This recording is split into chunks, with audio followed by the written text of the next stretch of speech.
Kasama ba kayo mismo doon sa pag-iimbestiga ng actual na threat, yung pagkontrata ng tao na pwedeng gawin itong threat na ito? I believe so, Your Honor. The fact na mayroong binuong special task force. At kasali kayo doon? Hindi po ako kasali, Your Honor. Bakit hindi kayo kasali doon? Ako nagtataka dahil kung banta to sa buhay ng ating Pangulo at nanggaling sa opisina ninyo yung source, dapat kasali kayo. Sa ganitong napakahalagang banta, ini-expect ko sa NBI na meron silang whole of agency approach na kasama kayo dahil nanggaling doon yung... So, yun din yung tanong nga ng Senate President eh. Kung iniimbestigahan nyo talaga yung buo at kayo ang head at kayo dapat ang mag-imbestiga, bakit hindi nyo kinausap yung mga ibang nag-iimbestiga? Baka may alam sila na hindi. Yung usapan po na yan, it's a matter of intelligence. Hindi ko alam kung may usapan sila o kung wala silang usapan with the director and with the intelligence service, Your Honor. So may mali ba dito? Factually, wala. Na-review mo naman to, no? May konting typo dyan, which is Hindi normal typo, naman. factual. So the subpoena is dated November 6. Okay. And the affidavit also is November 6. Dalawang typo carried over. Asan yung affidavit? Hindi ko pa nakita, ma'am, yung affidavit na November. Your 6. Ikaw affidavit ang says pumirma November eh. 6. Pwede patingin ako ng affidavit. Yung affidavit of investigation mo na binigay, pati I-check yung ko po, ma'am. amended, carried over din. Yung first draft na rineject ng DOJ, yung ikalawa, parehong November 6. Saan? Pirmado ninyo eh. Attorney Locke, you shall be under the same oath. You may sit down. Thank you, Your Honor. Senator Judge Tulfo, you may proceed. Thank you, Mr. Presiding Officer. Mr. Witness, do you consider yourself as an expert when it comes to threat assessment? Threat assessment, Your Honor? Yes. An experienced investigator, Your Honor. There's a difference between an investigator as opposed to threat assessor. Somebody who assess a threat being given against a person or individual. Kasama dyan, halimbawa, mag-imbestiga ka, tatanong ka sa mga testigo, tatanong ka sa mga taong nakarinig tungkol doon sa banta, titingnan mo yung security detail niya, saan siya nakatira, etc., etc. Yes, Your Honor. Just an experienced investigator, Your Honor. As an experienced investigator. Opo. So sa ginawa mong pag-iimbestiga, whether or not merong real or imminent threat against the Vice President, sino-sino po yung mga naimbita nyo at na-interview? Yung media personalities po, Your Honor, from late Saiden Reyes to Bones Magsambol to others, lahat po sila tinanong namin kung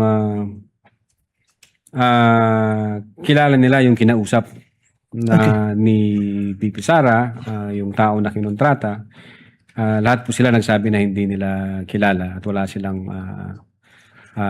alam doon. Did you also invite Princess Maui, yung influencer na nagtanong kay VP Sara during that online press conference? I believe so, Your Honor. I asked the executive officers back then at ang sabi nila sa akin, hindi ho nag-appear chief. So you invited her pero she failed to appear. yes, Your Honor. Yun po yung report sa akin ng aking mga executive officers. Okay, so masasabi niyo ba na talagang merong imminent threat, real and imminent threat against the life of the Vice President based on the investigation you conducted? Against the life of the Vice President, sir? Yes, Vice President. Kasi siyempre, pag nag-imbestiga tungkol sa Presidente, dapat imbestigan mo rin yung threat against the Vice President para patas. Yes po. Precisely the reason po, Your Honor, kung bakit ho namin inimbitahan ang Vice Presidente, may separate ho kami na sulat noong December 2. In-inform po namin siya na, ma'am, iniimbestigahan din ho namin yung alleged threat against sa life mo at para ho ma-expedite ito, bigyan niyo po kami ng any information na pwede maging lead doon sa investigation namin. Unfortunately, wala ho kaming na-receive na information. Hindi naman po kasi nag-appear ang Vice President, Your Honor. Pero nagpadala ba siya ng representative to represent her doon sa subpoena ninyo na pinadala sa kanya? Nagpadala siya po ng representative and then with a letter, sir. In fact, 2 beses po yung letter na yon. Yung unang letter niya, Ang sabi niya, hindi siya makaka-attend kasi nga meron siyang office matters to attend to. Yeah. Sorry to cut you off. Napakinggan na natin yan para mapaiksi tayo. So, sino yung representative na pinadala niya at ano na pag-usapan ng NBI investigator at saka ng representative ni BP Sara? I think it's Attorney Paul Lawrence Lim, kung di ako nagkakamali. Ang kumausap sa kanya, Your Honor, yung dating Director Jaime B. Santiago. What was discussed during that meeting between attorney, ano pangalan ulit? Lawrence Lim po. Attorney Lawrence Lim and the people from the NBI, particularly the investigators investigating the threat against the Vice President. Yun nga, pinapaliwanag lang ho ng abogado, Your Honor, yung laman ng letter kung bakit hindi makakapunta yung Vice Presidente.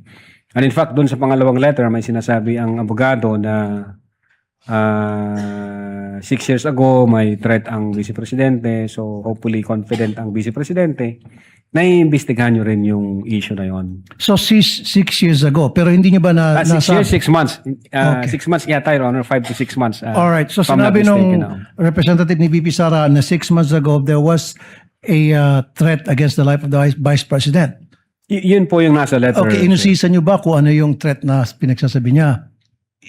Nag-conduct ho kami, Your Honor, ng open source. Wala ho kami na-validate, sir, na aside doon sa pag-aalis ng 75 personnel na security personnel from BPSPG, Okay. and then inilipat ho sa Manila, wala ho kaming na-validate nor na-confirm. Wala na-validate. Pero- Your Honor, insofar ho as Cybercrime Division is concerned, pero hindi ko po alam, baka yung intelligence service namin meron o kaya yung director may alam. Last na lamang, Mr. Witness. Kasi sabi mo, ulitin ko doon sa 6 months ago naka-receive ng threat against her life ang BP. Sabi mo kanina, If I may, sabi Your ng abogado, right? So, kasi kung ako sa'yo, if I was the investigator, I would say, okay, ano yung threat 6 months ago? Pwede ka bang magpakita ng mga ebidensya? Pwede ka bang makita ng proof or mga witnesses na pwede naman interviewin to that effect? For that? Your Honor, ang nag-usap po, Your Honor, si the then Director Judge Jaime B. Santiago at saka yung lawyers, Your Honor. So, hindi okay. Last na naman po. Now, can you say in certainty na talagang wala o meron threat against the life of the Vice President? I cannot... Based on your investigation, based on your experience. Well, given na wala ho kaming validated information at confirmed any data, hindi ho ako makakapag-comment, Your Honor. Kailangan ko po yun. Thank you, Mr. Witness. Thank you. Thank you, Senator Judge Rafi Tulfo, Senate President Gatchalian. Thereafter, Senator Judge Alan Cayetano. Thereafter, Senator Judge Amy Marcos. You may proceed, Senate President. Thank you, Mr. Presiding Officer. Mr. Witness, narinig ko kanina nung tinatanong kayo ng prosecution na yung statements ni Attorney Zulaika Lopez ay walang kinalaman dun sa threat na ginawa ng Vice President. Tama po ba? Kinonsider namin siya dun sa totality ng aming investigation. Then nakita namin na even before nung situation ni Attorney Zulaika, base doon sa appearances ng Vice Presidente, meron na ho siyang kinausap. So, Yan ang next na tanong ko. Ibig niyo ba sabihin na even prior to this video, meron na siyang nakausap na kinontrata? that's the appearances, Your Honor. Ang sabi niya, huwag kang mag-alala, ma'am, sapagkat may kinausap na akong tao. Ang sabi ko sa kanya, pag namatay ako, patayin mo si BBM, si Lisa Marcos, si former speaker. So, nakita namin, may kinausap na siya. Even before the press conference was held on November 23, 2024. So base sa kanyang statements, sa inyong pag-aanalytika, meron na siyang nakausap na kinontrata. Yes, Your Honor, and we believe na hindi naman ho magsisinungaling ang Vice Presidente noon kasi galit na galit nga po siya. Meron dito sa mga tanong ng counsel ng prosecution na yung mga term na ginamit nyo, serious and real threat Tapos meron din kayong sinabi na serious and threat is actionable. Nasabi niyo yun over the course ng mga pagtatanong. Threat is actionable. I don't remember, Your Honor, using the word threat. Actionable threat, Your Honor. Threat is actual, sorry. Threat Opo. is actual. No? So, I take this to mean na meron talaga siyang kausap na kinontrata. That's what we believe, Your Honor. And kung yan ang paniniwala nyo, dahil ito ay pagbanta no, sa ating Pangulo, may ginawa ba ang NBI na imbestigahan kung talaga bang merong nakontratang gagawa nitong banta? Yeah, I think a couple of months ago may binuo ang aming direktor. Nagbuo siya ng task force to investigate threats against the life of the president. Kaya lang hindi na ho ako part noon, Your Honor. July 2025, nalipat na ho ako sa ibang region. So, wala na po akong idea. I think yung intelligence service namin at yung director, yun ho yung pwedeng makasagot, Your Honor. Actually, yun ang next na tanong ko dahil tayo dito sa ating bansa, sanay tayo sa whole of government approach, whole of nation approach. Dapat merong whole of agency approach, in this case, the NBI. Ang tanong ko, meron ba kayo mismo o kasama ba kayo mismo doon sa pag-iimbestiga ng actual na threat, yung pagkontrata ng tao na pwedeng gawin itong threat na ito? I believe so, Your Honor. The fact na mayroong binuong special task force. At kasali kayo doon? Hindi po ako kasali, Your Honor. Bakit hindi kayo kasali doon? Ako nagtataka dahil kung banta to sa buhay ng ating Pangulo at nanggaling sa opisina ninyo yung source, dapat kasali kayo. You mean, Your Honor, since nasa regional office ako, nung nagbuo ng task force, definitely itatap nila yung mga regional offices. Na meron ba dyan sa region ninyo na information o intelligence na ganito? Meron hong ganong practice, Your Honor. Pero kayo mismo, kasali ba kayo doon sa nag-imbestiga nung actual, yung kinontratang tao? At meron bang nakitang ganon? Hindi ko masasagot yan, Your Honor. Ang makakaalam po niyan, yung aming intelligence service kasi nasa 40 po nila yan at ng aming director. At meron bang ginawang coordination? Kasi ito, Pangulo, no less than our President. Meron bang ginawang coordination kayo o yung binawang task force ng NBI kasama ang nag-coordinate sa NSC, nag-coordinate sa PSG at sa iba pang mga national agencies? Dahil Pangulo natin to eh. Opo. Yun. Meron bang ganun na ginawa kayo o yung binuong task force? Well, insofar as the Cybercrime Division during that time, ang focus ho namin is yung investigation dun sa threat against the life vis-a-vis yung November 23, 2024 utterances. Now, insofar dun sa sinasabi niyo po, Your Honor, ang makakasagot po niyan, yung intelligence service po namin. Kasi ano na po yun eh.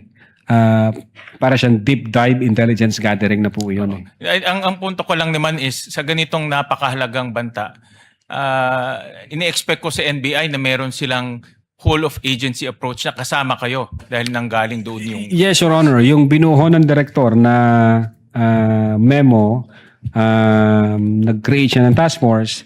And then yung task force, tinatap po dyan lahat ng regional offices. Anong information meron kayo iba to dito sa central office? Anong resulta nun? Last question, Mr. Well, Presiding Officer. in so far as the NBI BARM is concerned, yung hawak ko pong region, meron kaming ongoing investigation pero hindi ho related doon sa kausap ni Sara. Meron kaming iniimbestigahan na nag-threaten sa presidente. As a matter of fact, na-identify namin. So, ongoing pa siya, nag-aantay lang kami ng order galing sa taas kung ano yung guidance.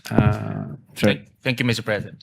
Thank you, Mr. Senate President. Noted and entered into the records. Senator Judge Alan Cayetano is recognized. You have 2 minutes, sir. Mr. President, susundan ko na yung kay Senator Win, Senate President. No, Yes po, Your Honor. yeah. Good afternoon, Mr. Witness. So, dediretsuin ko na, no? So, what we're trying to figure out here kasi is, are you really investigating whether may threat kay VP Sara and whether she threatened the individuals mentioned, including the president? Or are you only investigating the video and finding kung meron siyang crime?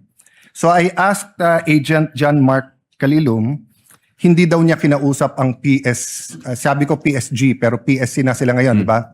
Presidential Security Command. So Opo. did you speak to the Presidential Security Command about the threat on the President? Your Honor, in terms of correspondence between the Presidential Security Command at yung NBI, ang makakasagot po niyan yung director. Kasi hindi ko alam kung may usapan po sila.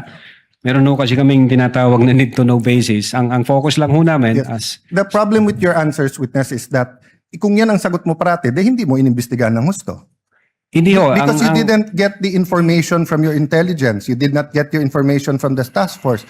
You did not get your information from the Presidential Security Group. Did you talk to the CIDG? Your No, Honor... may you answer first. Did you talk to the CIDG? No, Your Honor. No. Hindi. But nag-imbestiga din sila, di ba? I think so, Your Honor, kasi may statement sila. So yun din yung tanong nga ng Senate President eh. Kung iniimbestigahan nyo talaga yung buo at kayo ang head at kayo dapat ang mag-imbestiga, bakit hindi nyo kinausap yung mga ibang nag-iimbestiga? Baka may alam sila na hindi. Yung usapan po na yan, it's a matter of intelligence.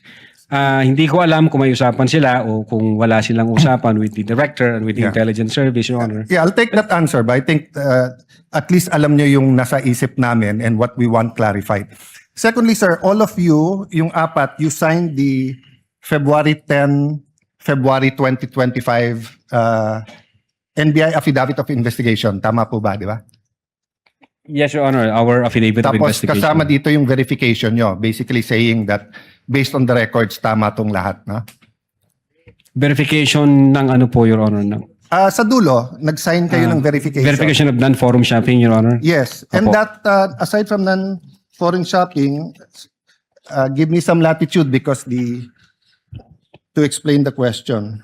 We read and understood its contents and the allegations therein are true based on authentic records. Yes, Your Honor. Yeah. So may mali ba dito? Factually, wala. Na-review mo naman to, no? May konting typo dyan, which is Hindi normal typo, naman, Your Honor. factual. Insofar as I'm concerned, Sino lahat po ba yun- nag-prepare? ang team po namin with the... Tapos pinapirma sa inyo? Hindi ho, kami ho nagtulong-tulong mag-draft ng affidavit of investigation, kung ano yung legal basis namin, and then we agree and we concluded na ito yon. Then ito yun. someone And then, typed it up, then you sign. I asked this because nung tinanong ko kay Agent Mark John Calilum, sabi niya, dito nakalagay conditional pero tingin niya absolute. You answered the same thing, it's absolute, pero dito nakalagay conditional. The utterances itself, Your Honor, is what we called event-based condition, ang classification namin. Okay. Yun so- yung utterances, Your Honor. I'll take that answer. I think mas factual yun. But sa paragraph 51, was VP Duterte ever Secretary of the Department of Justice? No, Your Honor, Department of Education. Nakalagay dito, to recall, VP Duterte resigned as the Secretary of the Department of Justice and she herself admitted that her relationship with the President has become toxic and she would imagine her strangling him and cutting off her head. That's typo, Your Honor. That's not a typo. A typo means yung department naging depart.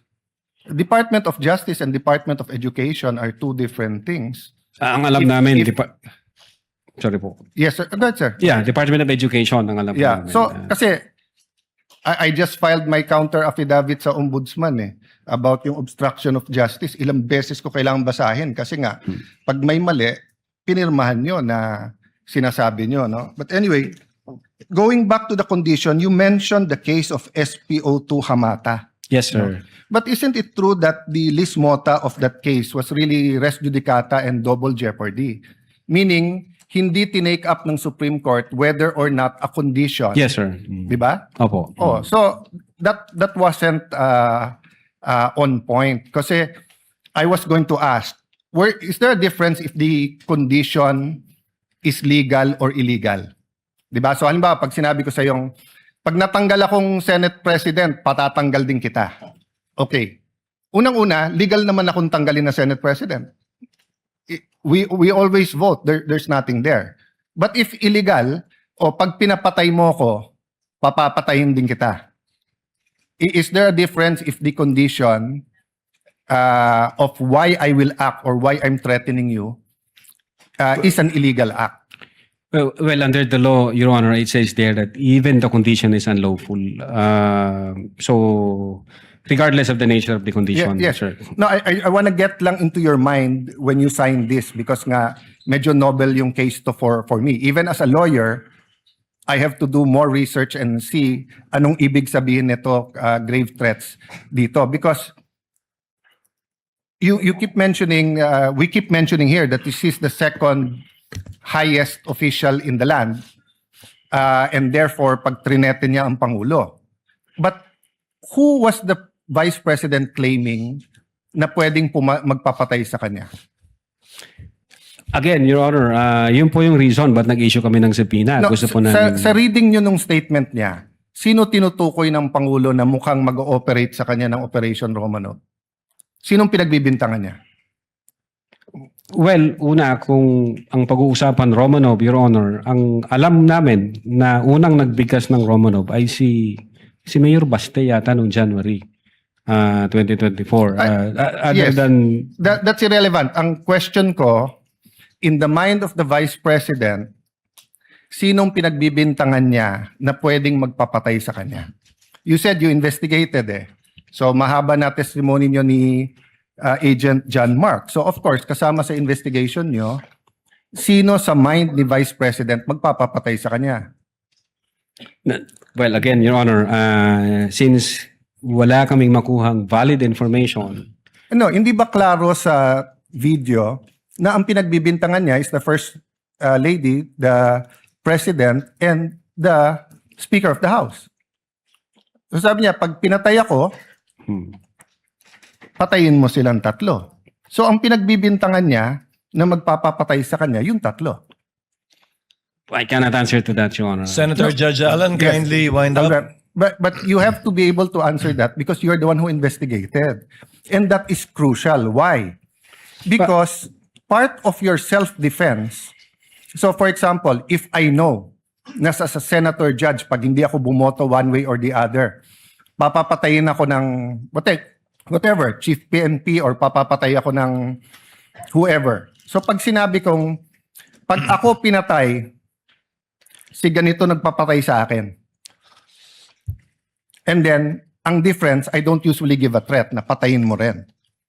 So could it be that actually that was the defense of the Vice President para hindi siya patayin? I don't know the state of the mind of the Vice President. But you've testified all throughout this afternoon that you went into her state of mind. Based on the series of events, Your Honor. Yes, and based on her statement, and the series of events is nag-away sila ng administrasyon, and the series of events is that sinasabi niya, pag ako'y pinatay, eto tatlo ang papatayin nyo. Okay, last question. Kay Attorney Lopez, tinanong din to ng Senate President, ni Senator Tulfo. At di ko na itatanong pero napahapyawan ni Senator Erwin din to yung tungkol kay yung sinabi ni si Attorney Lopez, sabi mo, even before kasi nangyari yon, nakausap na ni Vice President yung papatay. That's the literal meaning of the statement. Yes, that's a literal meaning, but did you believe her? Well, she's the Vice President, sir. So she also said freedom of expression, so you also believe her? Not based on the evidence that what we gathered, sir. No, okay, so I'll stop there but I'll read to you. Sinabi niyo kasi sedition. Pero tignan niyo po yung page 25 nung sarili niyong affidavit ha. Si Princess Maui, ang sinabi niya, ano po ba ang pwede niyong maging remedy para matapos na ito, lalo't nagsisigaw na po ang taong bayan na mag-people power na? So actually, I would consider ang nag-uudyok si Princess Maui. Of course, we can discuss people power, pero tignan niyo po ang sagot niya after yung sa pagpatay. Ang laban ay wala dyan sa EDSA, ma'am. Wala dyan sa mga highway. Ang laban, ma'am, nandun sa loob ng palasyo. Yan ang problema. We appreciate yung expression nyo ng disgust, ang pagkamuhi, ang hopelessness kasi it reflects kung ano nararamdaman ng maraming milyon-milyon. Alam ko yan, ma'am. Kahit saan ako pumunta, ang sasabihin, binoto namin dahil sinabi mo, iboto namin. So if I look at that statement, parang baliktad. Parang sinasabi niyang huwag kayo mag-people power. Hindi, actually, kung babasahin po natin yung buo, may sinabi siya doon na natutuwa siya sa ginagawa nila. Sa ginagawa nila na active nagrarally. Pero sa people power, ito yung exact. But I won't argue with you. I'm just trying to get into your frame of mind. Yes, Your When Honor. do you believe her and when do you not believe her? And what did you actually investigate? We based everything on the evidence that we've gathered. Thank you, sir. Presiding Officer. Thank you, Mr. Witness. Opo. Thank you, Senator Judge Alan Cayetano. Senator Judge Marcos, thereafter, Senator Judge Aquino. Senator Marcos, you may proceed, ma'am, when you're ready. Thank you very much, Presiding Officer.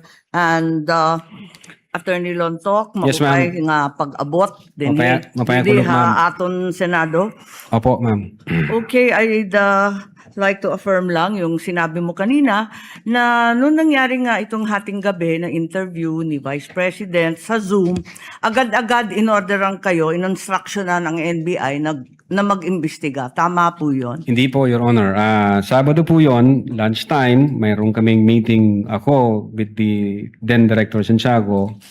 I think between 12 noon and 1 p.m. And then mayroong instruction na nanggaling kay Delta Santiago na, Jeremy, may kumakalat sa social media, may mga utterances na ginawa ang Vice Presidente. Imbestigahan natin. Since may cyber aspect ito, imbestigahan nyo na. Doon po nagsimula yun. Tama. So anong araw yon? Kasi andito sa inyong affidavit of investigation at yung sinabi ninyo na on even date, ang tinutukoy mo ba yung November 23 din? November 23, ma'am, kasi natapos ho ang Oo, live- gabing-gabi kasi yon di ba? madaling araw po ng alauna, ma'am. That's right. So, nag-meeting kayo kaagad-agad? Ganun ba? Hindi, ma'am, hindi po kasi namin alam yun. Kailan kayo inutusan na mag-imbestiga? During lunchtime, nung may meeting kami ni then Director Santiago, pero iba ho ang iniimbestigahan namin krimen. Kailan kayo sinabihan ng DOJ na mag-imbestiga? Anong araw? That po same day, ma'am. Kaya nga, after. November 23. November pa rin. 23. Oo, pareho lang.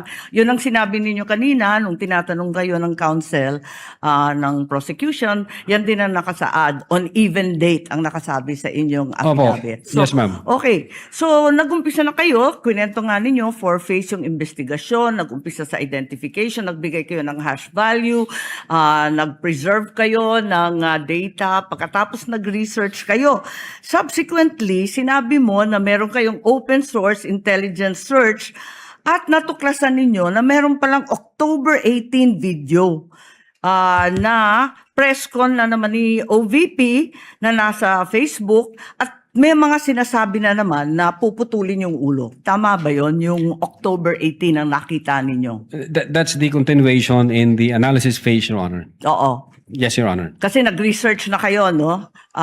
Bilang fourth phase nga ng inyong investigasyon. Tama po ba? Hindi po, Your Honor. Yun yung third phase ho, yung analysis and attribution. Sa analysis pa at attribution. So third phase. Pero bandang huli na. Ang pinagtatakahan ko, kung inutusan kayo ng November 23 na magkaroon ng investigasyon, bakit napakaaga? November 6, 2024, a subpoena was issued to ABS-CBN requiring them to submit an authenticated copy of the video pertaining to the 18 October press con. Nandito to sa affidavit ninyo, nasa page 8, number 14. Kung inutusan kayo noong November 23, ang ibig ba sabihin, November 6 pa lang, minamanmanan na si Vice President? Iniimbestigahan na siya bago pa yung Zoom conference sa Kongreso? No, Your Honor. I believe that's a typo yung date. Kasi that's a typo, Your Honor, yung date. Kasi makikita doon yung date noong appearance ng taga-ABS-CBN, which is consistent ho siya doon sa ibang inisyuan Kailan ng ba yung subpoena. appearance? Kasi hindi ko nasusundan yung timeline ninyo eh. Can I- Parang yung November 23 yung utos, pero November 6 pa lamang, may subpoena na. Ba't nagkaganon? Typo ho yan, Your Honor. Hindi ho yan November 6. Typo na naman katulad ng Department of Justice. No, Your Honor. If I may refer to my notes, Okay. Your Honor. Oo, pakita mo na lang sa akin kasi nahanap ko hindi ko masundan eh. You may do so, This is Counsel. page 6, number 14 po. November 6, 2024, subpoena to ABS-CBN.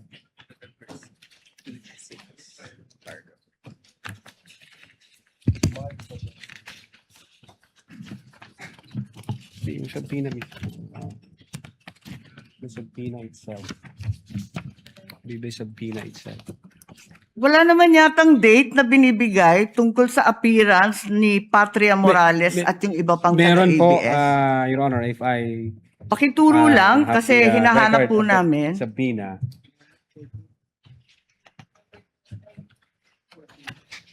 Subpoena mismo.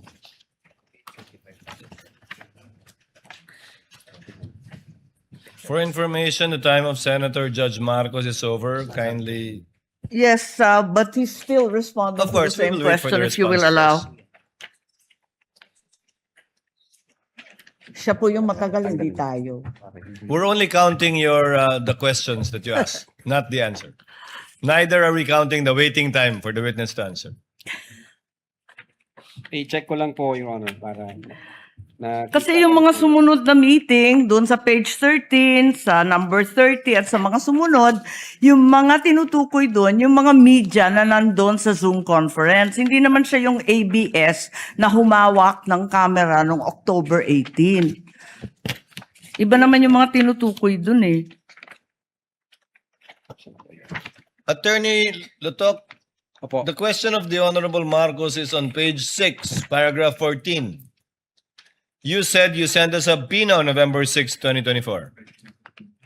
Unfortunately, because the annexes are not part of the document marked, it's not here. So the question is quite clear. If it's a mistake, then what is the correct date of the subpoena? If I can see the real subpoena, Your Kindly Honor. talk to the mic, please. Yeah. If I can see the real subpoena, Your Honor, because the subpoena was signed by our Assistant Director for Investigation Service. As I said, unfortunately, it was not attached to your affidavit, and I doubt if it's one of those marked or pre-marked Wala. by the counsel for prosecutors. As he said and admitted earlier, he did not or they did not mark all of the annexes in your affidavit. Yes, Your Honor. If I may, check ko lang po, Your Honor, para sigurado ho. Wala sa'yo ngayon. Inaanap ko po rito. Wala nga pong annex yan eh. Wala sa annex at wala rin sa affidavit. Kasi yung mga media na tinutukoy sa ibang pahina, yung mga nag-interview nung Zoom conference. Dito ho yung certified true copy daw, Your Honor. If I may, Your Honor, please, can I assist on this regard, if the court will allow? Only if you can produce a copy of the November 6 subpoena, counsel. Exactly, Your Honor. The documents are present. They are in the possession at present of the witness, Your Honor, please. They may not have been physically attached to the affidavit investigation, but they do exist in the records of the case as separate pre-marked documents, Your Honor, please. So Okay. it's here? Presiding officer, then is counsel saying that therefore the affidavit is defective or wrongful, and With that all November 6 is not the right date? What then is the right date of With the all due subpoena respect, to Your Honor, ABS? please, with all due respect, we object to the use of the term defective. Counsel, we shall await. Let the Yes. document speak for itself. Yes, Your Honor, please. If it's there. The witness is Yes, now it in the was the witness process. who said that it was a mistake, not me. No, it doesn't make the entire affidavit of investigation defective. No, I merely said the date was wrong, because that's what he said. Yes, Your Honor.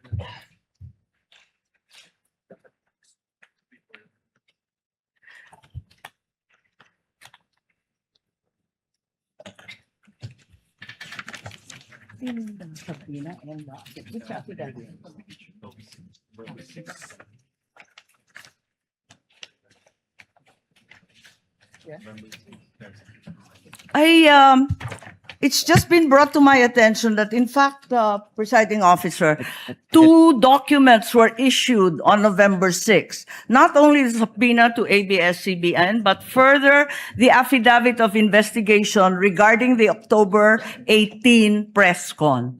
Can we please be clarified as to these 2 documents which don't seem to appear in the affidavit nor in the annexes provided? Let's first wait for the witness to answer the first question, Senator Judge Marcos. Okay. Yes, If I- Attorney Lotok. If I may, Your Honor. Ito ho, ang subpoena, Duces Tycom, yung date ho ng appearance niya is December 11. Appearance po. Ang tinatanong yung Appearance. date ng subpoena. Date Attorney ng Lotok. subpoena, Your Honor, is 6th day of November 2024, which I believe this is a typo kasi magkakasunod ho ito doon sa mga inisyuan namin na media personalities. Attorney Lotok, typo na yung affidavit mo? Typo pa yung subpoena?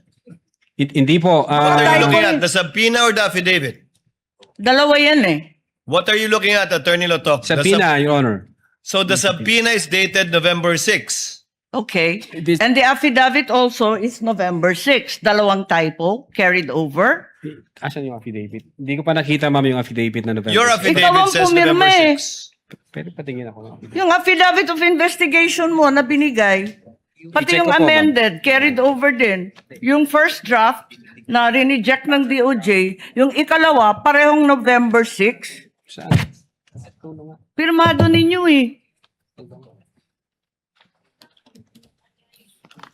Page 6, Counsel, paragraph 14 of his affidavit of investigation.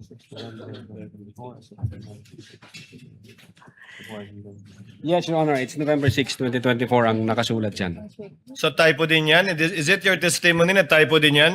I believe so, Your Honor. Kasi ang intention namin dyan is 11 December 2024. Anyway, Senator Judge Marcos, the document will let the document speak for itself. That would be the best evidence of it, if at all, of the dates Thank you. of either the subpoena and or the affidavit. Yes, presiding officer, just to provide our witness a chance to correct himself or the documents, sa palagay mo, ano yung tamang date kung mali yung November 6?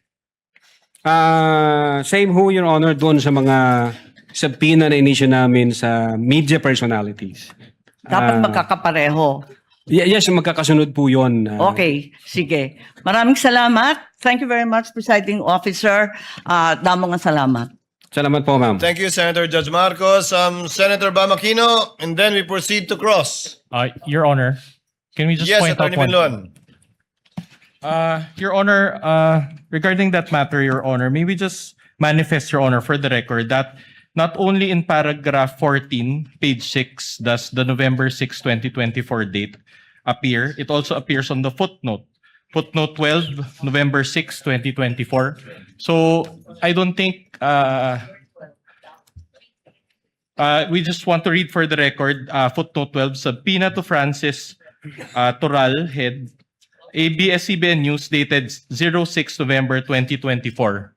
In addition to that, if you look at the subpoena, and paragraph 14 also is on 06 November 2024, a subpoena was issued to ABS-CBN News. Now, it is actually, it states that a copy of the video pertaining to the 18 October 24 press conference. And when you look at the subpoena itself, can you just ask for time?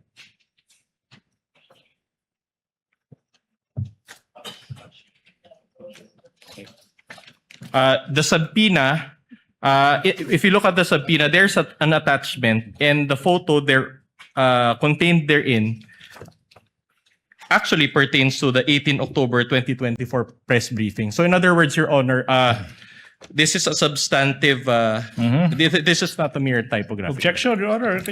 Counter manifestation. The witness said it's typographical, that you are milking that and say it's substantial. Just The for the manifestation- record, ito sa The manifestation. That's manifestation why of a counter counsel for manifestation. respondent is duly noted. Insofar as the counter manifestation of the counsel for prosecution, the witness already answered. That is a typographical Thank you so much. error from his point of view.